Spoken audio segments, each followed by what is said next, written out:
Salut! J'espère que tu vas bien et que tu es en bonne santé.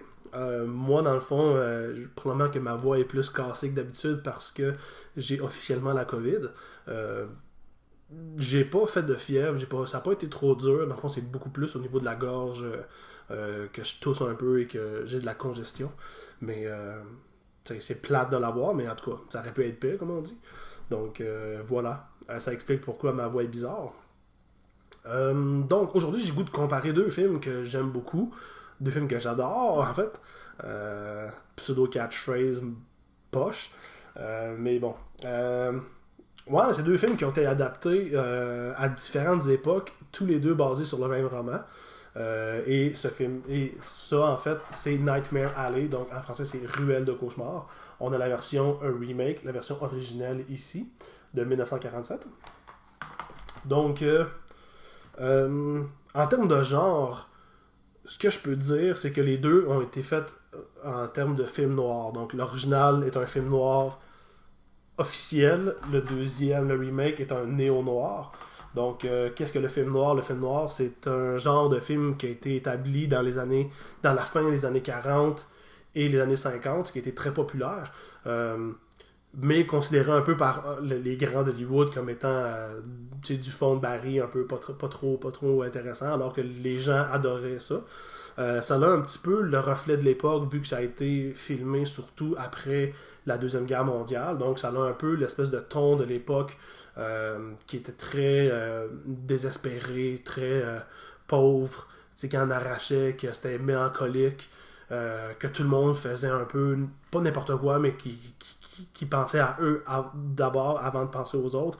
Donc, tu sais, les films sont imprégnés de ça, où c'est généralement une histoire où le héros est en fait assez croche, qui est pas tout à fait un héros là, sans défaut. Il y a beaucoup, beaucoup de défauts. Et dans le fond, il s'engage dans une histoire qui le dépasse complètement. Et il se fait trahir, il se fait... souvent, les films finissent mal. Dans le fond, c'est là-dedans aussi que l'archétype de la femme fatale est né. Donc, l'espèce de très jolie femme qui est séductrice, mais qui en même temps va trahir le personnage, ou va comme l'amener dans quelque chose qu'il voulait pas aller. Et bon, les choses tournent mal. C'est généralement un peu le style thématique du film noir. En termes d'esthétisme aussi, le film noir est très particulier parce que bon, c'était tous des films qui étaient tournés en noir et blanc. Donc oui, c'était noir et blanc un peu comme les autres films, c'est juste qu'il y avait comme un contraste qui était beaucoup plus fort. Donc les noirs étaient très très noirs, les blancs étaient très blancs. Il y avait du découpage au niveau de l'éclairage qui faisait en sorte que ça donnait une allure d'oppression.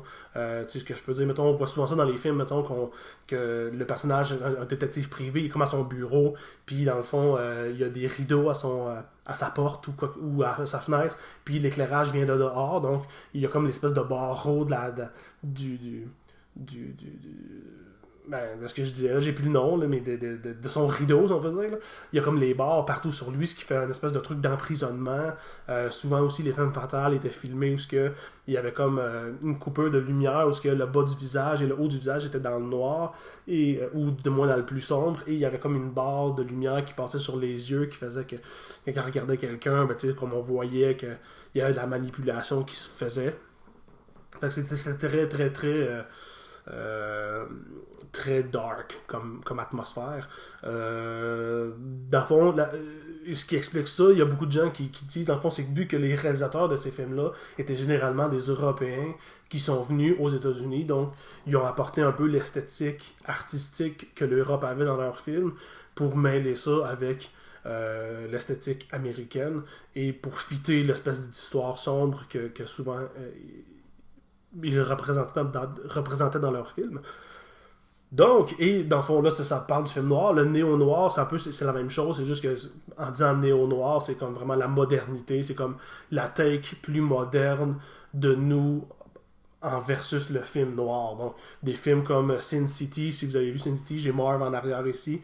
Sin City est très, très néo-noir. Donc, on voit autant le roman graphique que le film.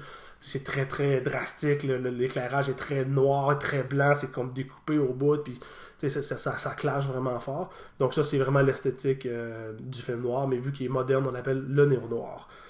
Donc, après avoir tout dit ces renseignements-là, parlons de l'histoire du film. Je vais vous conter en fait l'histoire générale parce que dans les deux films, c'est la même chose ainsi que le roman. Malgré que dans le remake, il y a comme un peu de différence, il a amené d'autres choses, donc je peux quand même dire que 95% de l'histoire c'est la même chose, donc c'est des très bonnes adaptations.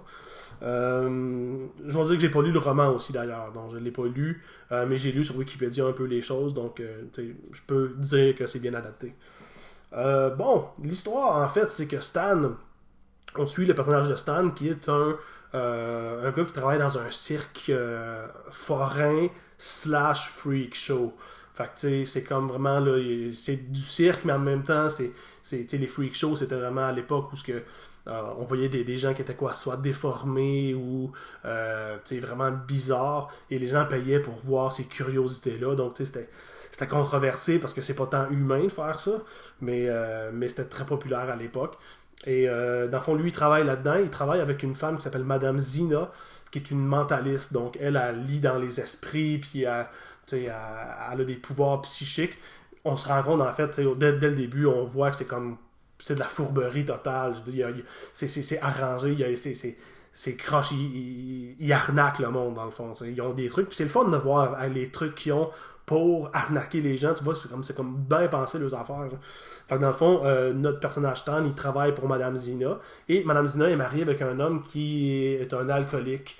Il fait juste boire, puis il l'aide là-dedans, mais il est comme défait un peu par la vie.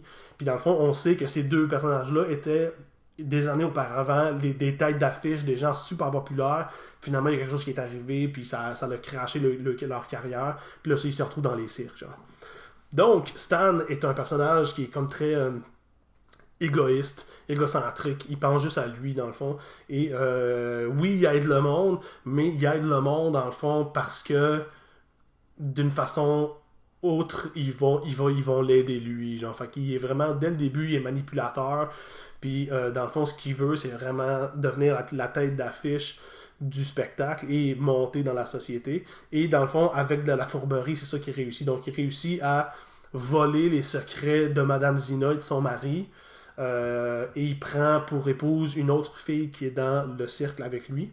Et dans le fond, on voit qu'il est pas tout à fait sincère avec elle. T'sais, il l'aime, mais en même temps, c'est clair que il s'aime lui davantage. Et dans le fond, ça clôt un peu la première partie du film, parce que le film est comme divisé en deux parties, si on peut dire. Les deux films sont comme ça. Parce que la première moitié des deux films, c'est comme dans le cirque. On voit un peu les magouilles qu'il fait pour avoir les secrets. Et dans la deuxième partie du film, dans le fond, il s'en va dans les grandes sociétés, dans les gens riches, dans les gros bals. Et dans le fond, il fait son numéro de mentaliste qu'il a volé au départ, et il le fait avec sa nouvelle fiancée. Sa nouvelle femme plutôt. Et dans le fond, il arnaque le monde un peu, puis il se fait de l'argent dans le dos comme ça.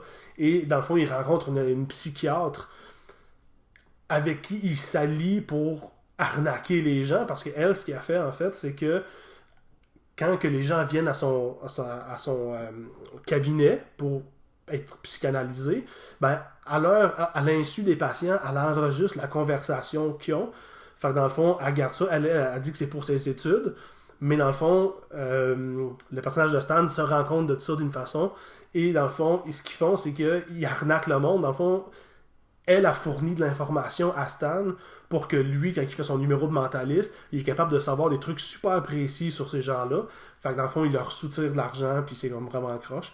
Puis maintenant, l'avarice prend le dessus. Stan va beaucoup, beaucoup trop loin et tout s'écroule, tout plante. Et de là, la ruelle de cauchemar, tout devient genre grave, genre tout s'effondre. Donc c'est une histoire qui est vraiment le fun. Dans les deux films, c'est vraiment une histoire qui est comme pognante. Qu'on voit les magouilles, qu'on voit tout ça. C'est bien scénarisé, c'est bien écrit, donc j'imagine que le roman est vraiment très bon. Parce que on croit à ces personnages-là et à leur interaction, puis on voit justement, c'est vraiment un film sur The Rise and the Fall of Fame. C'est vraiment l'élévation vers le succès ultime et la surambition qui fait que quand tu montes, tu descends automatiquement et dans le fond, tu crashes solide. Donc, les deux films représentent vraiment bien ça. Donc, ça fait le tour un peu des deux films. Je pense qu'on peut comparer maintenant les deux films. Au niveau des acteurs, bon, dans le premier film, on a Tyrone Power qui interprète le rôle de Stan. Donc la version originelle en 1947. Tyrone Power est un acteur que je connais pas beaucoup. En fait, j'ai juste vu ce film-là, mais j'ai vu qu'il a joué dans un film de Zorro. Et je dois explorer le personnage de Zorro beaucoup plus. J'aime ce personnage-là, mais j'ai pas vu beaucoup de trucs là-dessus. Et le fait de savoir que Tyrone Power fait Zorro dans un film, il faut que je voie le film bientôt. Genre, fait que, je vais essayer de checker ça bientôt. Donc, Tyrone Power fait le rôle de Stan. Dans le remake, j'ai de la musique, mais c'est Bradley Cooper qui fait ce personnage-là. Donc, entre les deux films, selon moi, lequel est l'acteur qui est le meilleur dans son rôle? Selon moi, c'est Tyrone Power qui l'emporte. Autant au niveau de l'acting qu'au niveau de la direction, je pense. Fait que, le réalisateur des deux films a un peu à voir là-dedans. Selon moi, Tyrone Power, la force qu'il a, c'est lorsque le film commence, on voit que ce personnage-là, il est charmant, mais qui est manipulateur. On le voit quand même assez rapidement dans la façon qu'il regarde les gens, la façon qu'il réplique, qu'il parle, qu'il agit. On sent que... on sent pourquoi le monde sont attirés vers lui puis qui veulent être proches de lui. Donc, ce qui est une qualité genre à avoir si tu veux être mentaliste, si tu veux être la star du show. Fait qu'on voit sa qualité genre de regrouper le monde puis d'attirer les regards, mais on voit aussi que il est profiteur puis qu'il est pas correct. C'est juste quand un moment donné, il veut se marier avec la fille dans le fond qui va devenir sa femme. C'est vraiment plus une histoire d'argent puis de fame, dans le fond. On le voit, dans le fond, que la fille, elle le regarde, puis elle dit « Oh mon Dieu, que je t'aime », puis lui, il regarde à côté, le regard perdu dans ses pensées, parce qu'il sait qu'il va voler les secrets. Fait qu'il fait comme « Ah oui, ça va marcher », puis tu le vois qu'il l'aime pas tant. Il l'aime peut-être, mais c'est comme, il est tellement focusé sur ses ambitions, qu'il n'y a rien d'autre qui est important. On voit tout de suite ça avec Tyrone Power. Avec Bradley Cooper, ce que moi, j'ai un peu reproché, il y a définitivement le look. On se cachera pas le fait que ce gars-là, c'est comme un super bel homme. Là, on se le cachera pas. Mais la façon qu'il joue le personnage, il joue très froidement. Ça, c'est probablement dû à Del Toro, le réalisateur, là, Guillermo Del Toro. Je pense que je ne l'ai pas dit, dans le fond. Le remake est Guillermo Del Toro. C'est un super bon réalisateur. J'adore ce qu'il fait. Donc, ouais, il joue de façon très très froide, très distancée, ce qui fait qu'on... J'ai moins embarqué dans son personnage. Au début, quand il arrive dans le cirque, il est très froid avec le monde, il est très genre distancé. Fait on n'a pas le fait que, ce gars-là, il y a quelque chose de spécial, il est comme un gars normal. Fait que, ça a un peu moins d'impact. Puis même quand il devient, dans la deuxième partie, le mentaliste, il y a encore ce côté-là qui fait que le charme n'est pas là. Puis pourtant, s'il y a un gars qui peut être charmant, je trouve que c'est lui. Mais on dirait qu'il n'a pas été dirigé dans ce sens-là. Je trouve ça un peu dommage parce que c'est ça qui fait qu'il est mentaliste, qui arnaque les gens. C'est comme il faut que tu sois genre magnétique pour faire ça, là, pour que ça marche. Fait que j'ai mieux aimé la version de Tyrone Power, que c'est beaucoup plus évident dans la subtilité, que c'est pas trop over the top, c'est quand même subtil, mais c'est comme si tu regardes son visage, tu comprends qu'est-ce qu'il fait, genre. Fait que j'ai mieux aimé cette version-là. Et même que je peux dire que la plupart des acteurs, je les ai mieux aimés dans l'original. Ou du moins leur représentation. Parce que, Madame Zina, comme je disais au début, elle a son mari qui est un alcoolique, mais elle le trompe avec le personnage de Stan. Dans l'original, on voit que malgré le fait qu'elle le trompe et qu'elle croche et pas correcte, elle aime beaucoup son mari, elle a beaucoup de respect pareil pour lui, puis elle l'aide, elle lui donne de l'argent, elle essaye de l'aider le plus qu'elle peut. Fait que, elle a vraiment un côté humain qui est comme super le fun. Dans le deuxième, ce personnage-là est interprété par Toni Collette. Puis elle est un petit peu plus trashy, genre, dès qu'elle rencontre Stan, elle se fout comme à poil, genre, puis elle fait comme le séduire tout de suite, puis elle parle de son mari, mais c'est comme avec une espèce de détachement de « Ah oui, c'était beau dans le temps, mais là, c'est comme plus... » Fait que, elle est comme moins prenante, ce qui fait que la trahison de Stan est comme elle a moins d'impact selon moi, alors que dans le premier, justement, elle a tellement un côté humain que quand elle se fait trahir, ben, tu trouves ça poche, tu fais comme, ah, elle était cool, pourtant, elle l'aidait, genre. Fait que, il y a ça aussi. Puis le personnage, selon moi, dans le remake, le personnage qui vole un peu le choix à tout le monde, c'est Cate Blanchett, dans ce personnage de la psychiatre qui le trahit, si on peut dire, dans le fond. Comme je dis, il y avait des spoilers. Je sais pas si je l'ai dit. On dirait que des fois, j'oublie ce que je dis. Il y a définitivement des spoilers dans cette vidéo-là, genre parce que je peux pas comparer les films sans spoiler. Oui, je l'ai dit, ouais, c'est vrai. En tout cas, tout ça pour dire que Cate Blanchett, elle a son personnage de femme fatale. Dès qu'on la voit, la façon qu'elle se présente, elle est tout le temps le côté séducteur, le côté genre mesquin, puis trompeur, on le voit genre 100%. Puis c'est super cool parce que tu sais, elle est vraiment bonne, puis elle représente vraiment l'image ultime de la méga femme fatale. Par contre, ce que je trouve plate, c'est que justement, dès que tu la vois, tu le sais tout de suite que c'est une méchante, puis qu'elle va trahir le personnage principal. On le voit tout de suite, ce qui fait que quand le punch arrive, ben c'est pas un punch parce que tu le sais que ça va arriver, fait que c'est super prévisible. Alors que dans la version originale, le personnage de la psychiatre est pas du tout comme ça. Tu vois que oui, elle est intelligente, puis elle a une fierté, qu'elle se tient droite, puis lorsque elle s'engueule un peu avec le personnage principal, elle s'entête, tu vois qu'elle tient son bout, mais jamais tu l'aperçois comme quelqu'un qui va le trahir. Donc, quand que les choses pour Stan commencent à tomber, puis tout son monde s'effrite, puis qu'il veut aller chercher l'argent qu'il a gagné, le fait que la psychiatre l'a complètement trahi, qu'elle a tout pris l'argent, puis que dans le fond, elle fait comme le setupé, genre pour la fin, pour finir sa carrière, ben tu le vois vraiment pas venir, puis là tu fais comme, ah, c'est qu'il s'est fait avoir du début à la fin, hein? Tu fais comme, c'est beaucoup plus intéressant. Fait que là, le retournement de situation, tu fais que t'es encore plus, tu fais comme, ah shit, tu sais, qu'est-ce que tu vas faire là? C'est comme t'as tout perdu, hein? Fait que je trouve ça plus fort quand tu le sais pas. C'est mon avis. Donc, les acteurs, selon moi, sont meilleurs dans la version originale. Au niveau des décors, c'est super dur à dire. Je pense que je préfère ceux du remake. Del Toro, il y a un œil incroyable pour les détails, pour son esthétisme dans ses films est complètement débile. Fait que les décors sont super beaux, les plans sont vraiment excellents, puis malgré le fait que dans l'original, il y a des très beaux plans, super bien éclairés, la direction de photo, tout est vraiment très beau. C'est dur de... c'est tellement beau, c'est tellement bien fait que c'est comme dur de donner le point à l'original. Le film est vraiment, vraiment excellent au niveau... les décors sont superbes. La lumière aussi. Ce qui est drôle, en fait, c'est que dans les deux films, comme je disais, il y a comme deux parties au film.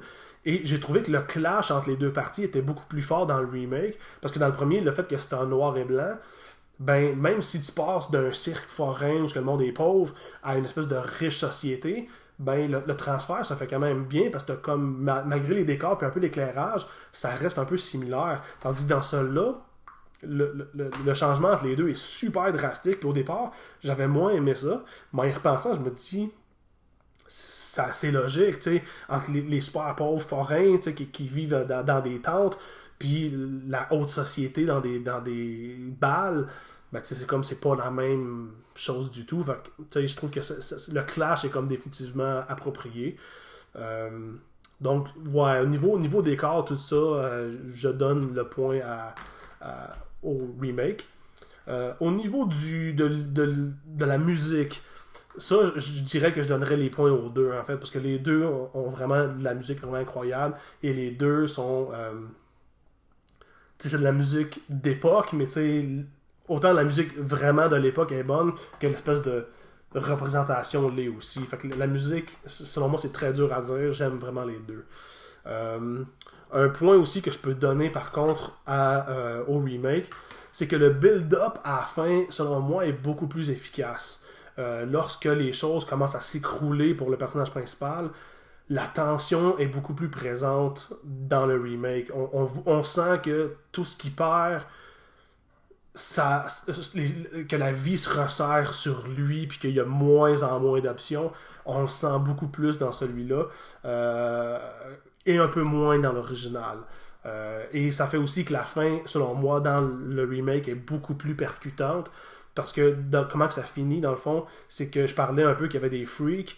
Et dans le fond, lorsque le personnage perd tout, il perd sa femme, il perd son argent, le monde le recherche à cause que son escroquerie a été mise à la face du monde. Fait qu'il est recherché, donc il n'y a plus rien. Et il se ramasse, dans le fond, dans un nouveau carnaval. Il veut reprendre une petite job, puis dans le fond, il se fait engager, mais comme un freak. Fait qu'il finit sa vie comme étant une espèce de Soulon où ce qui doit, genre, performer des trucs, genre, vraiment dégradants. Fait que, tu sais, c'est comme il a perdu son humanité, sa dignité, tout. Genre, il est comme au fond du baril. Dans celui-là, dans le remake, justement, c'est que ça finit là-dessus. Ça finit où ce que il est au carnaval, le gars lui propose d'être ça, puis il comprend qu'il va être un freak, qu'il va être la crap, qui va être le dénigrer complètement. Fait qu'il il se met à rire, puis il se met à pleurer pendant qu'il rit, puis on voit le désespoir. Ça a beaucoup, beaucoup d'impact, parce que là, il n'y a plus rien, il n'y a plus d'espoir. Alors que dans le premier, ça finit un peu en termes de répétition du passé, parce que le gars, ayant tout perdu, il finit aussi à la même façon. Mais dans le fond, c'est que la femme qui a laissé le retrouve, puis elle le voit qu'il est devenu un freak, fait qu'elle fait comme s'occuper de lui, et ça répète un peu l'histoire de Zina avec son mari alcoolique. Fait il n'y a pas tant plus d'espoir, mais au moins il y a quelqu'un qui est là pour l'aider. Alors que dans le nouveau, ben, il est tout seul, puis il est fini. Fait que selon moi, ça a un petit peu plus d'impact que l'original. Malgré tout, c'est deux films que je conseille énormément. C'est des films à voir. Deux excellents films. Mon préféré, malgré qu'il y a des très bons points au remake et que justement le suspense est vraiment meilleur, j'aime mieux la version originale avec Tyrone Power, réalisée par Edmund Goulding. Je trouve que les personnages sont beaucoup mieux développés, sont beaucoup plus intéressants. Ouais, je trouve que le film se tient beaucoup plus en termes de film que le remake, selon moi. Donc, oui, j'ai vraiment préféré la version originale que je conseille, mais bon, je suis conscient que la plupart des gens, voir des films noir et blanc, c'est pas nécessairement leur tasse de thé. Fait que le remake est un excellent, excellent film aussi que je conseille. Fait que, ouais, Nightmare Alley, film à voir, rock'n'roll.